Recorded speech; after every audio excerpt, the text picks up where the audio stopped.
Miguel Santoro wasn't watching the politicians or lawyers filling his restaurant.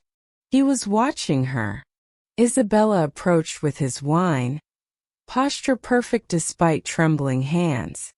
Dark hair pulled back too tight, the severe styling of someone trying to disappear. "Your wine, Mr. Santoro." She reached to pour. The angle shifted.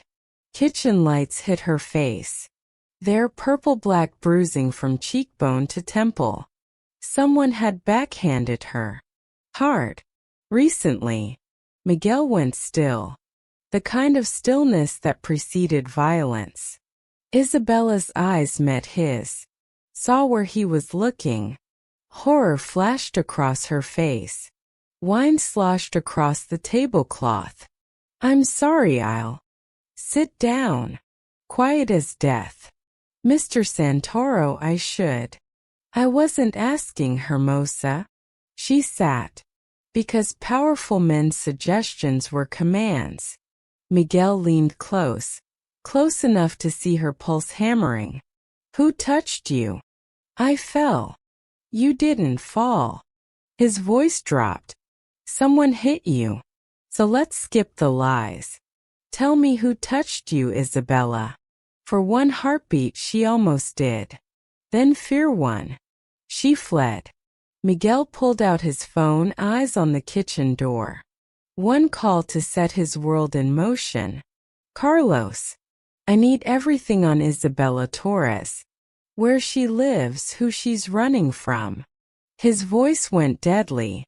"And I need to know who thinks they can touch someone I've decided belongs to me now." He'd built an empire on calculated violence and strategic patience. But someone had marked her, hurt her, made her afraid. Someone had just made this very, very personal. One woman's fight to reclaim her life. One man's choice to protect instead of destroy. And a city about to discover that justice doesn't always wear a badge. Miguel Santoro always finishes what he starts. Subscribe to see what happens next. Comment where you're watching from. Dawn hasn't fully broken yet, but Miguel is already awake, sitting in the half-light of his penthouse office. The city spreads beneath him, still wearing the quiet of early morning. The streets washed in blue-gray. He hasn't slept. He keeps seeing the way Isabella flinched when he touched her cheek. The tremor in her hand. The bruise she tried to tuck beneath her hair. A soft knock. Carlos enters carrying a slim black folder as if it might bite. Miguel doesn't have to ask if it's the right one. He can tell from the stiffness in Carlos's posture. Carlos lays the folder on the desk. "Everything you asked for. And more." Miguel opens it. First page, Mateo Rivera. Commendations. Headlines. Hero detective saves 2 children. LAPD's brightest star. The next pages contradict everything. Internal complaints. Anonymous statements. Photos blurred to protect victims. Then, Isabella. A younger version of her smiles from a photograph, leaning into Mateo at what looks like a family barbecue. His arm is around her waist, his grip possessive even in stillness. In later photos she is thinner, shoulders tighter, eyes dimmer. And then the bruises begin to appear. Small at first. The kind the world calls accidents. Miguel flips the final photo over before he says something he can't take back. His jaw ticks once. Twice. Carlos watches him cautiously. "You see it too, right? The pattern."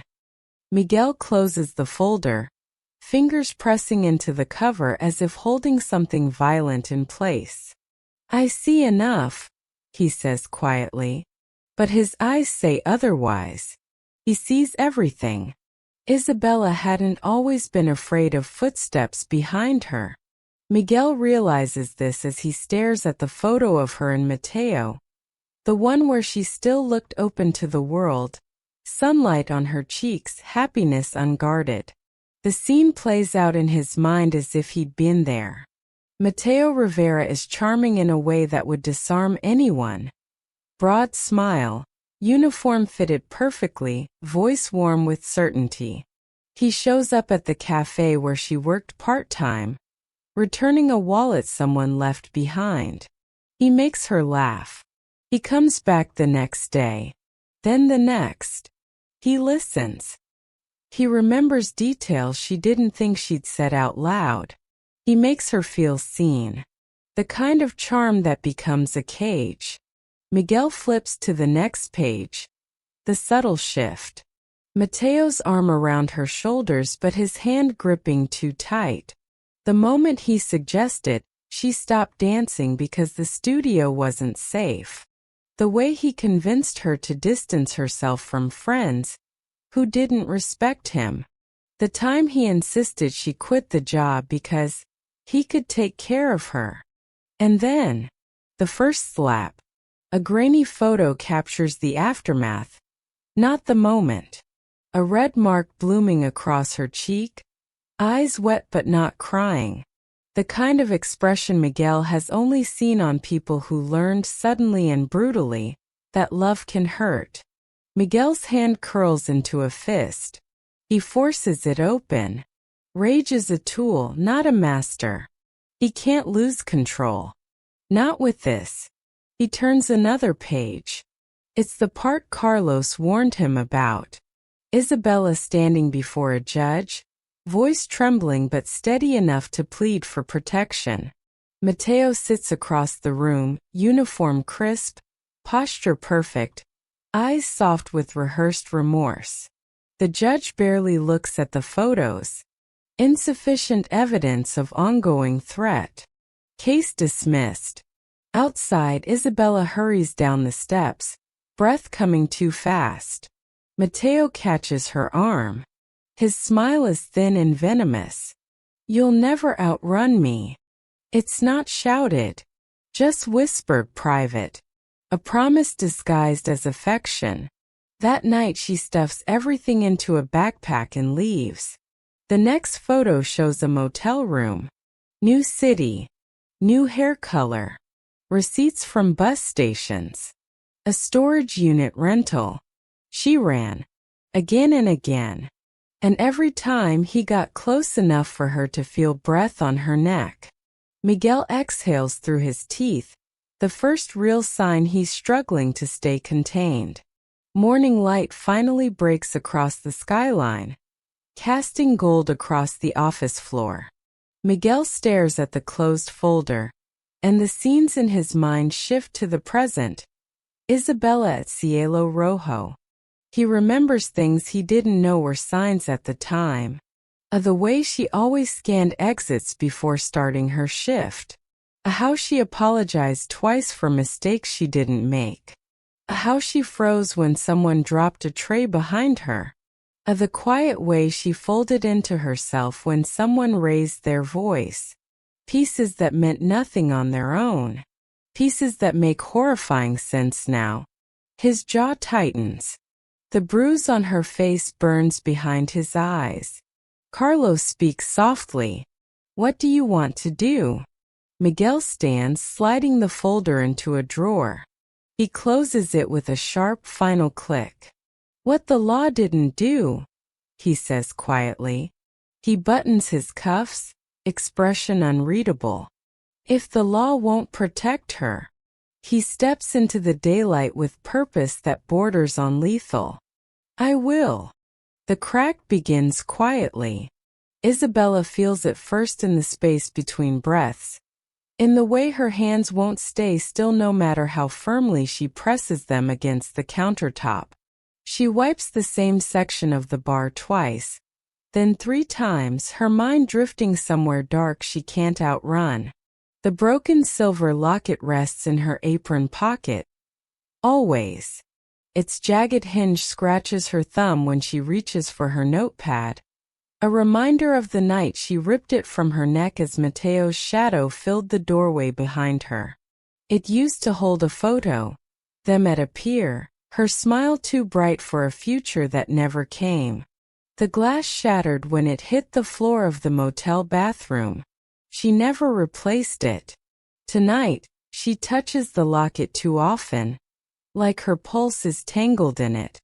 Her guard, normally locked iron-tight, slips in small ways. A glass rattles in her hand. A patron asks a simple question twice because she doesn't hear the first time. Her smile cracks at the corners. Miguel sees every fracture. By midnight, he's already made decisions she'll never know he agonized over. Two of his men rotate discreetly outside the restaurant. Another follows the bus route she normally takes home. They're ghosts, trained to be invisible, but Isabella feels something anyway. A prickle at the back of her neck. A sense of eyes tracking her in the dark beyond the glass windows. She locks up the restaurant alone, tugging her jacket tighter around herself as the wind sweeps through the alley. The feeling intensifies like footsteps just outside her hearing. She whirls around once, twice, but there's no one. Her breath fogs shaky. She tells herself she's imagining it. But her grip on the locket tightens until her knuckles go white.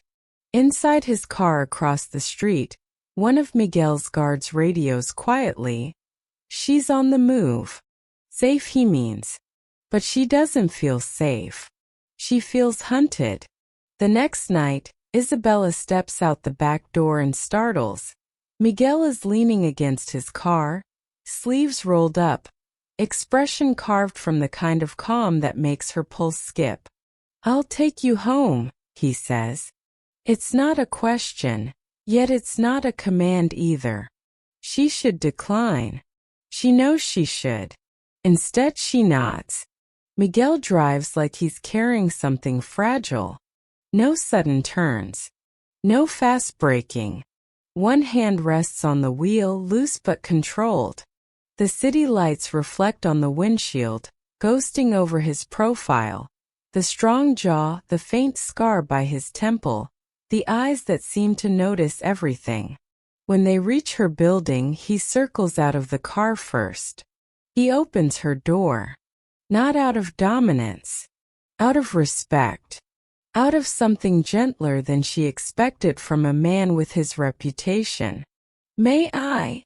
he asks quietly, hand hovering near her elbow. Permission. Mateo never asked permission for anything. Isabella swallows hard. Yes. The contact is light, barely there. But it grounds her in a way that unnerves her. She shouldn't feel safer near him. She shouldn't want the evening to last longer. Her heart shouldn't leap at the sound of his voice saying her name. Inside her apartment, she touches the locket again. Feels heavier than usual. And for the first time, she wishes she had something else to hold on to. Miguel doesn't go home after dropping her off. He heads to a warehouse on the outskirts of the city where Carlos waits beside a table cluttered with files, hard drives, flash drives, and photos. Evidence, real evidence, the kind the badge protects men like Mateo from. "Show me," Miguel says. Carlos clicks open a folder on the laptop. Images flash. Women with bruises. Women who tried to speak out. Statements that were mysteriously lost. Case files Mateo signed off on victims who disappeared days later. A trafficking ring tied to gangs, but protected by the police union. Protected by Mateo. Miguel's jaw curls into stone. How many? Carlos hesitates. Too many.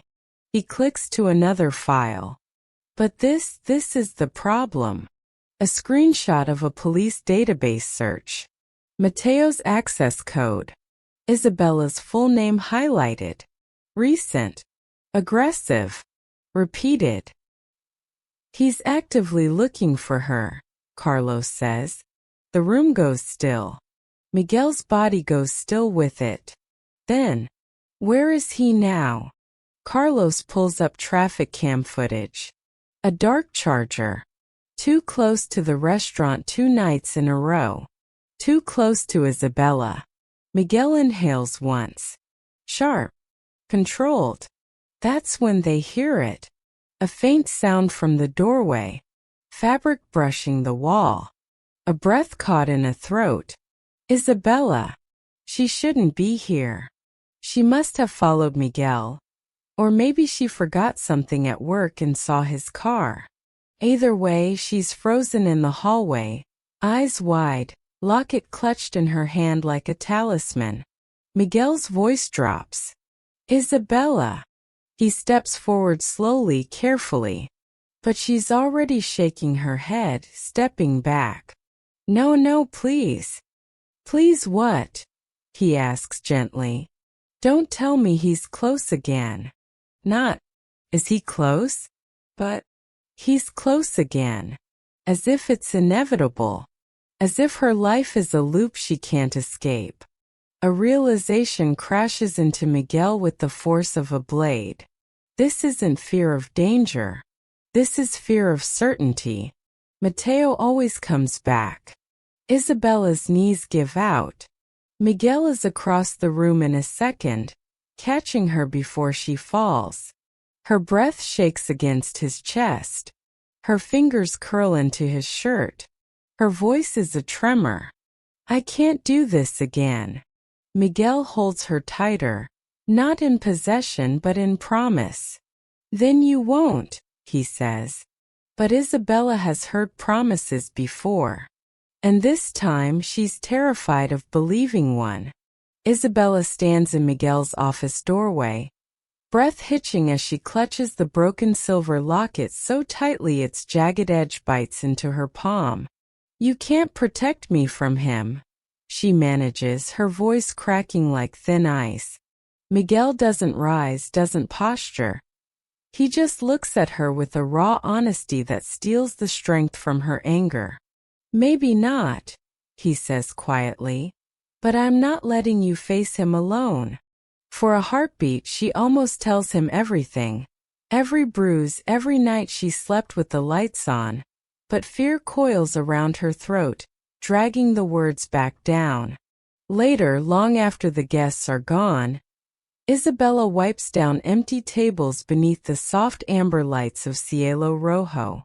Miguel stands in the doorway of the kitchen, watching her with an ache he refuses to name. Their eyes meet for a second too long, a second too dangerous before she turns away. That's when the lights die. A heavy thunk echoes through the building, then darkness. Outside, an engine growls low, predatory. A Dodge Charger. Isabella's stomach drops. The back door shutters under a violent impact, then another. Voices. Badges. Laughter she recognizes. Mateo. Her breath fractures. But when the door explodes inward, something in her finally snaps free. She grabs the nearest wine bottle and swings. Glass shatters against Mateo's shoulder, sending him stumbling with a snarl. She bolts toward the front, heart clawing her ribs. She throws open the door, and Miguel is standing there with his men, eyes blazing like he's been waiting for her all along. The street outside Cielo Rojo was frozen in a tense tableau. Miguel Santoro, tall and coiled like a panther, his men flanking him, eyes locked on Mateo Rivera and the 4 corrupt cops who'd stormed the restaurant. Emergency lights flashed red and blue in the shadows, sirens wailing faintly in the distance. The city held its breath. Mateo raised his badge, voice sharp and controlled. Step aside, Santoro. This is police business. Miguel's laugh was low, cruel, unyielding.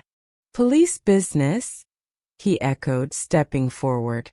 You brought guns, badges, and intimidation. You call that justice? Look around. Cameras. News crews. The whole city is watching. Mateo's jaw tightened, the first cracks of panic showing. He tried to frame Miguel. You're interfering with an investigation. The only investigation here, Miguel interrupted, voice like granite, is you. Isabella, pressed against Miguel's side, felt a surge inside her. A fire long buried beneath fear and silence. She straightened, trembling but determined. The broken silver locket pressed against her chest, a tiny weight tethering her courage. I am not your victim anymore, she said, voice carrying over the chaos. Eyes sharp, she met Mateo's with a fearless clarity that made him falter. I survived you. Every woman you've hurt will see you for what you are. Mateo's face blanched. The cameras caught it all. His control unraveling in real time. The carefully constructed image of LAPD heroism collapsing under Isabella's declaration. Miguel didn't need to speak. In a fluid, decisive motion, he closed the gap. With one precise strike, Mateo crumpled to the asphalt unconscious. Miguel glanced at the cameras, ensuring every angle recorded the truth, every lie exposed. The sound of approaching real LAPD sirens cut through the tension. Flashing lights illuminated the scene in stark relief. Miguel's men secured the perimeter. Isabella, heart pounding, let herself exhale for the first time in months. The world had seen the truth. Corruption, abuse, and the courage of the woman who refused to stay silent. Miguel's hand found hers, a silent promise amid chaos. She squeezed back, understanding that this moment, violent, public, and irreversible, was the turning point she had been waiting for. Outside, the city watched, riveted. Somewhere, Mateo Rivera's empire of fear crumbled under the weight of evidence and exposure. And above it all, Isabella stepped fully into the light. No longer running, no longer hiding. The city hummed below Miguel's penthouse, a quiet aftershock following the storm. The news feeds flickered across multiple screens, each channel looping the footage from Cielo Rojo. Mateo Rivera, the so-called golden boy of the LAPD, crumpled on the sidewalk, flanked by cameras and flashing lights. The corruption, the abuse, the lies, everything laid bare in front of an audience that had once believed in his righteousness. Isabella sat on the edge of the velvet sofa, her legs tucked under her, staring at the floor as though the weight of the past 6 weeks could be measured in the grain of the polished wood beneath her hands. She hadn't moved since Miguel left her side that morning. She hadn't slept properly, hadn't allowed herself to exhale until now. Every moment of fear, every whispered threat from Mateo, every calculated lie she had lived under, it all unspooled in her mind like a fraying film reel. Carlos entered quietly, holding a laptop open like a lifeline. The footage went viral, he said softly. All 6 women came forward overnight. Internal Affairs is swarming Rampart Division. Federal prosecutors are reviewing every case he touched. Finally, they're pushing hard. Isabella's fingers brushed the edge of her coffee cup, trembling slightly. She could taste the bitterness in it, but it was nothing compared to the metallic tang that lingered in her mouth from fear and adrenaline. 20 years minimum, she whispered, echoing Miguel's earlier words from the confrontation. He gets 20 years after everything he did to us. Carlos nodded, carefully choosing his words. And the settlements, civil trials, public statements. This city is about to see what it's been ignoring for decades. She let out a shaky breath, closing her eyes for a moment. Her body sagged into the cushions, finally letting gravity claim her. Exhaustion pressed against her like water filling a sinking boat. She had survived, finally. And yet there was a hollowness, a weight of what she had lost in the process. Years stolen, trust fractured, freedom bought at the cost of constant vigilance. Miguel returned silently, slipping into the room without announcement. He didn't sit. He didn't speak. He simply stood behind her, hands resting lightly on the back of the sofa, his presence a shield she could finally lean against without fear. She could feel the warmth of his body through the tension in the air, steady, controlled but not overbearing. He hadn't claimed her. He simply stayed, a quiet devotion that had nothing to do with ownership. "I should feel relief," she murmured, her voice almost drowned beneath the soft hum of the city lights outside. "But it's hard. After all that, all the waiting, hiding." Her hands twisted the hem of her sleeve. "I never knew peace could feel so strange." Miguelès fingeait broche-terre, tentative, careful. "It's unfamiliar because it's real," he said, low and unhurried. "You've spent so long surviving that safety feels like a trick. But this is truth. Not control. Not threat. Not fear. You're allowed to exist in it now." She turned her head slightly, letting her temple brush against his chest. For the first time in months, maybe years, she felt something she hadn't allowed herself to feel. Stillness. Not surrender, simply quiet. A pause in a life that had been nothing but running. Carlos's voice cut softly through the silence. "I've coordinated protective details. Discreet. She doesn't even know they're there," he said, nodding toward Isabella. "If Rivera tries anything else." His words trailed off, unnecessary. They all knew what would happen. Isabella reached into the pocket of her jacket and touched the broken silver locket she'd carried everywhere since leaving Mateo. The chain was snapped, the clasp jagged, the photograph inside smudged. It had been her talisman of memory and fear, a physical weight that reminded her of what she had endured. Now in her hand it felt lighter. She set it on the coffee table, watching it catch the dim light, a shard of past pain rendered harmless. Miguel's thumb brushed against her hand across the table, then lingered. "The world has changed today," he murmured. "But what matters most is that you're still standing." For the first time she allowed herself a small, tremulous smile. It wasn't a full, confident grin. It wasn't triumph, but it was hers. Fragile, tentative, and real. The city roared softly below, unaware that a quiet victory had taken root above it. And somewhere, in the tangle of flashing headlines and viral footage, Mateo Rivera's empire of fear began its slow collapse. Isabella had survived. And for the first time the thought of moving forward, of rebuilding, reclaiming herself was no longer terrifying. The penthouse was quiet now, the city lights stretching beneath them like a constellation mapped out of concrete and glass. Isabella sat at the window, knees pulled to her chest, staring out as though the horizon could answer questions she hadn't yet learned to ask. Miguel remained near the kitchen, cleaning a glass with deliberate care, but every movement carried the weight of restraint. He wasn't pacing, wasn't pushing, he was simply present, a steady counterpoint to the chaos that still lingered in her mind. "You burned down the world he hid behind," she said finally, her voice low, almost a whisper. She didn't look at him, afraid that acknowledgement might fracture the fragile calm she had just begun to feel. "You took away everything he used to keep me afraid. You exposed it all."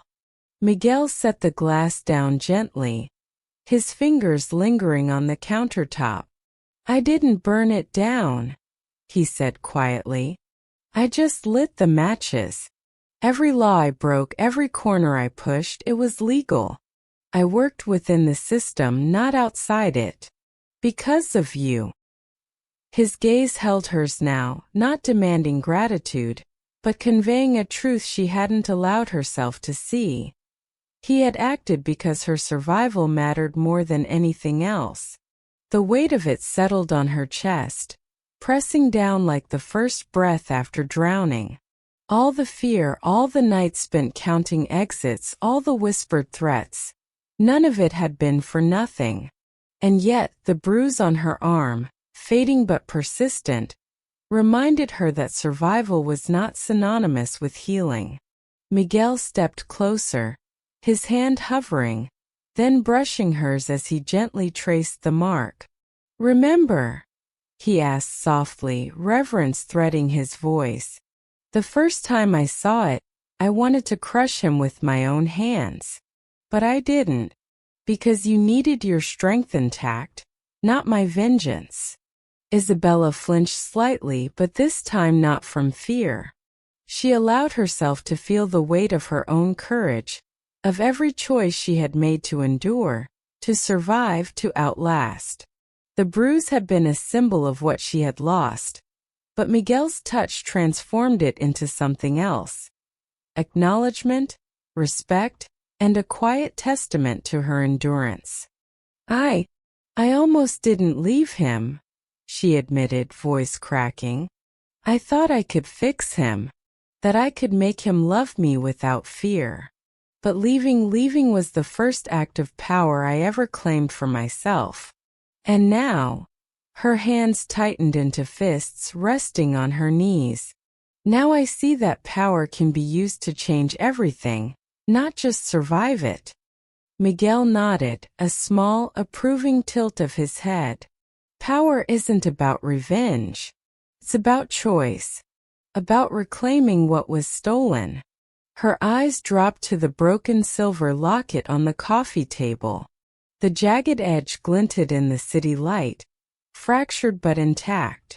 She reached for it, turning it over in her hands, examining the image inside. The photo of Mateo smiled back at her mockingly, a ghost of the promises he had broken. The locket had once been a talisman of fear and control. Now in her grasp, it felt like a relic of a world she no longer inhabited. "I'm going to testify," she said, the words heavy but unwavering. "I won't let him hide behind badges or lawyers anymore. I won't let him silence anyone else." Miguel's lips curved into a quiet smile, the kind that carried warmth without ceremony. "Then we do it together," he said. "Every statement, every detail, every scar. But this time you decide what it means and how it ends."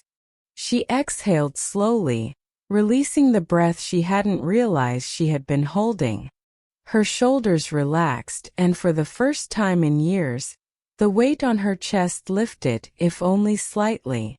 Rebuilding, she realized, was a deliberate act. Not just putting life back together, but shaping it, molding it into something intentional.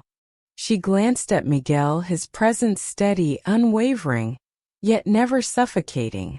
"I'm done hiding," she said, and this time she let her gaze meet his fully. "No more running. No more shadows. And no more pretending it's not yours to claim," he replied. His voice was soft but carried the weight of certainty, a promise that the past could inform her, but not define her. The broken locket glinted one last time in her hand before she set it down. It wasn't a symbol of fear anymore. It was a testament to survival, a memory transformed into power. She could rebuild, testify, and step into the light on her own terms. The past had shaped her, but it would not confine her. Miguel watched her with an intensity that neither demanded nor pressured, simply held. In that quiet space they shared a rare understanding. That survival was not enough, that healing was not a passive act, and that the next step, whatever it would be, was theirs to take together. Outside, the city continued its restless pulse, unaware of the small, profound revolutions occurring above it. Inside, Isabella breathed fully for the first time, tasting a clarity that was sharp and sweet, like sunlight breaking through storm clouds. She had confronted the past, faced the bruise, and reclaimed her voice. And now, finally, she could choose not just to survive but to live. 6 months had passed, and Los Angeles had begun to breathe differently. Headlines still mentioned Isabella, though now with words like resilience, courage, and advocate. She moved through the city with a quiet authority, a presence that drew attention not for her beauty or charm, but for the strength she radiated.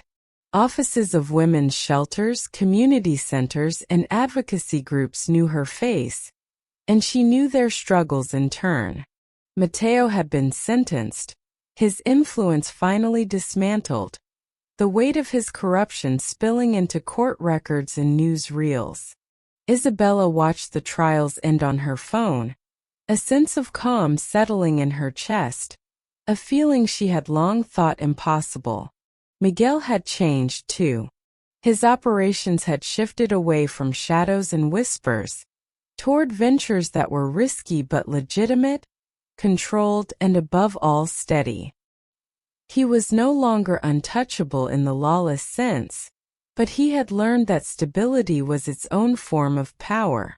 The city's skyline reflected in his penthouse windows as he reviewed paperwork, a far cry from the clandestine deals that once defined him. That evening, Isabella arrived at the penthouse after a long day at a women's advocacy event. The elevator chimed softly, and she stepped out into the familiar scent of polished wood and faint espresso. Miguel was there, leaning against the balcony railing, watching the city lights flicker like fireflies beneath them. He didn't turn immediately, letting her observe him as she always did, catching the subtle shifts in his posture, the calm weight of someone who had finally learned patience. "You're different now," he said finally, turning to meet her gaze. Not a compliment exactly, not about looks or charm or danger, but an acknowledgement of her transformation.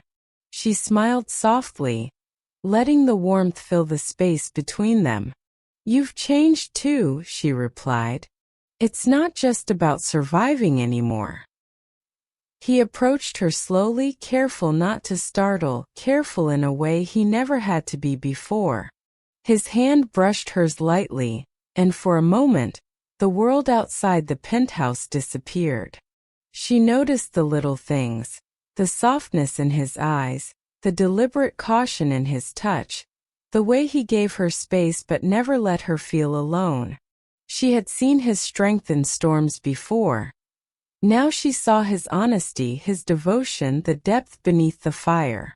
Miguel spoke again, quieter this time. "I've seen what you can do, and I've realized I want to be part of it if you'll let me." She tilted her head, curiosity and affection sparking. "Part of what?" "Everything," he said simply. "The fight, the quiet victories, the city's noise. Life. I want to be with you in the daylight now, not just in shadows." Her breath caught. They didn't need to say more. The years of fear, escape, and mutual protection had created an understanding stronger than words. She stepped closer, letting herself feel the fullness of a life rebuilt with intention. And then he knelt. The city sprawled beneath them, lights like stars mirrored on glass and steel. Miguel's hand found hers, and he held it, steady and unwavering. "Isabella," he said, voice low, resonant, full of history and hope. "Will you marry me?" The broken silver locket she had carried for so long seemed to pulse in memory. Then finally, she let it rest, replaced by the warmth of the hand that held hers. Tears threatened, but her smile was fierce, triumphant, and complete. "Yes," she whispered, and the word echoed between them, a promise and a beginning. They embraced briefly, not for dramatic effect, but for the quiet acknowledgement of survival, choice, and new purpose.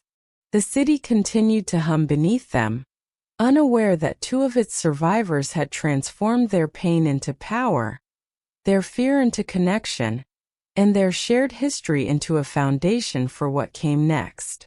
Above them, the stars, both distant and mirrored in the lights of the skyline, bore witness to their new chapter.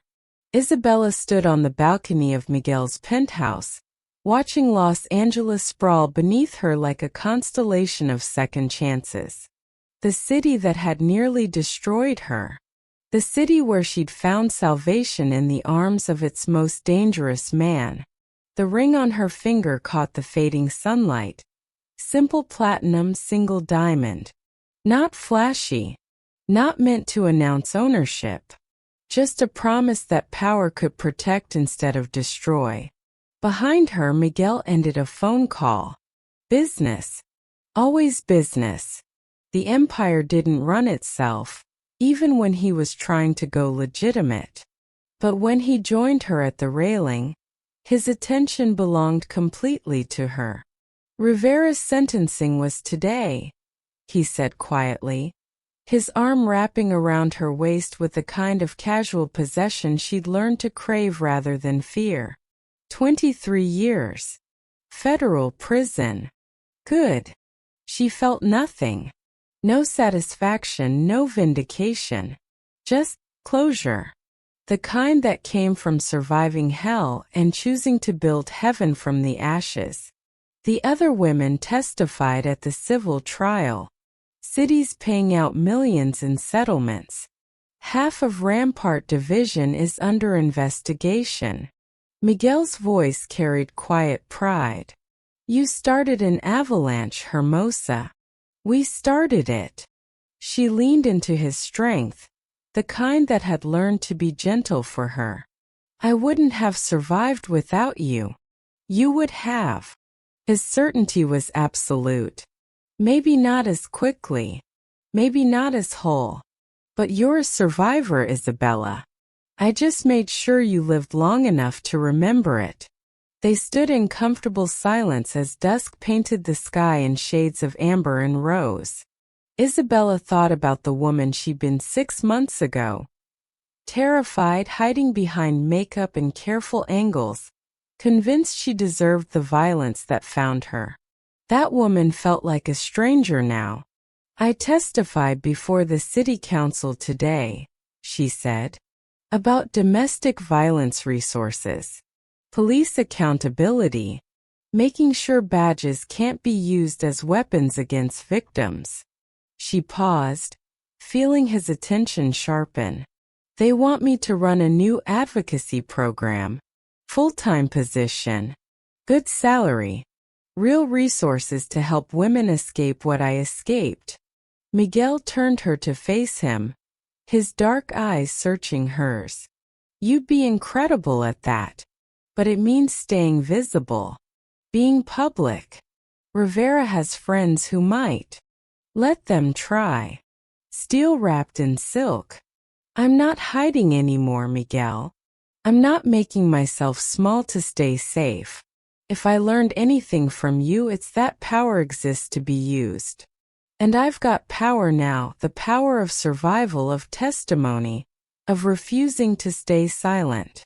Pride blazed across his face. When do you start? Next month. She touched his jaw, feeling the stubble, the scar from some old violence he'd never explained.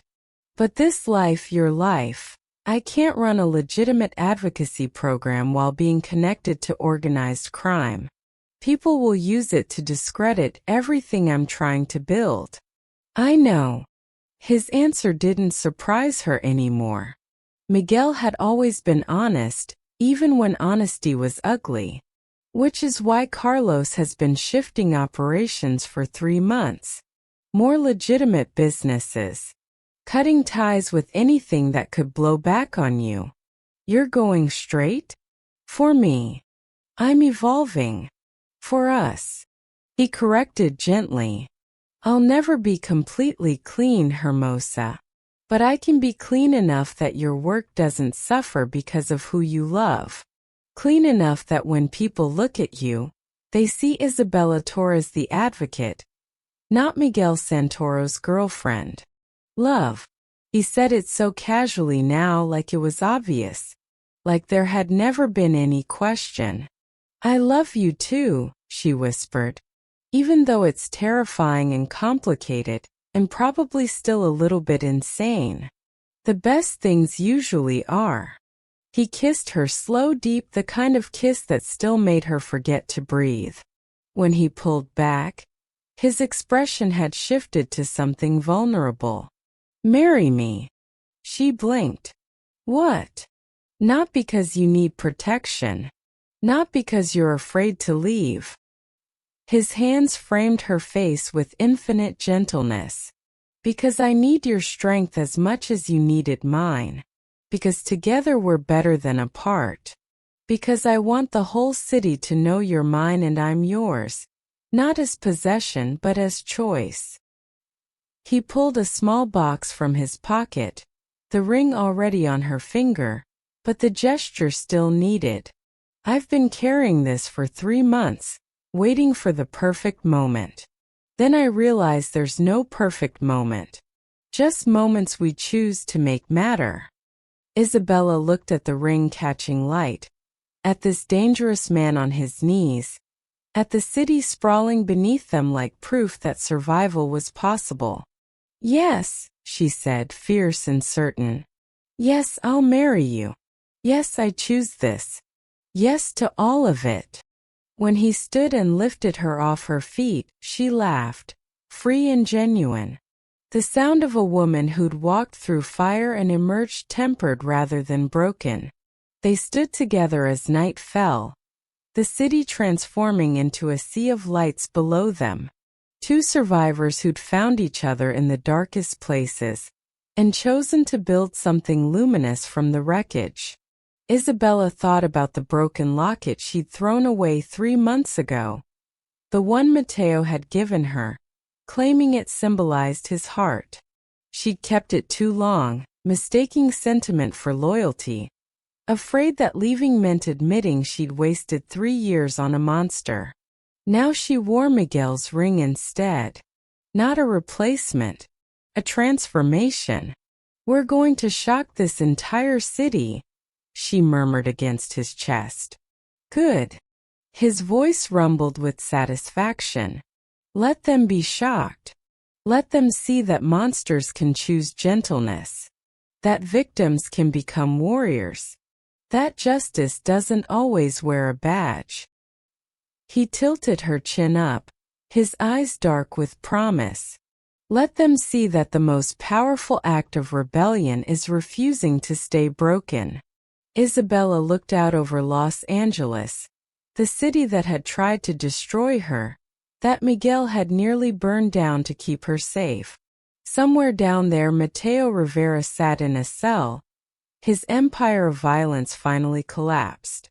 Somewhere down there, women who'd been silent were finding their voices because she'd found hers first. And here, above it all, she stood with the man who'd proven that power could build as easily as it destroyed. She'd walked into Cielo Rojo 6 months ago as a victim in hiding. She stood here now as a survivor in love. The transformation, violent, complicated, imperfect as it was, had shocked the entire city. But more importantly, it had saved her life. And sometimes that was enough. Sometimes, healing doesn't mean forgetting the violence that shaped you. It means finally choosing what comes next, and having the courage to believe you deserve the beauty you're building from the ashes. Isabella Torres walked into a restaurant hiding bruises. She walked out wearing a ring and reclaiming her power. Miguel Santoro was supposed to be the villain of this story. Instead, he became the hero she never knew she needed. This is what happens when broken people choose to heal together. When power decides to protect instead of destroy. When love grows in the most unexpected, complicated, beautiful places. If this story moved you, subscribe for more tales of survival, redemption, and love that defies expectations. Drop a comment telling us Have you ever found strength in an unexpected place? Where are you watching from? Your support brings these stories to life. Because sometimes the most dangerous thing isn't falling for the wrong person. It's believing you don't deserve the right one. Isabella chose to believe. And that choice changed everything.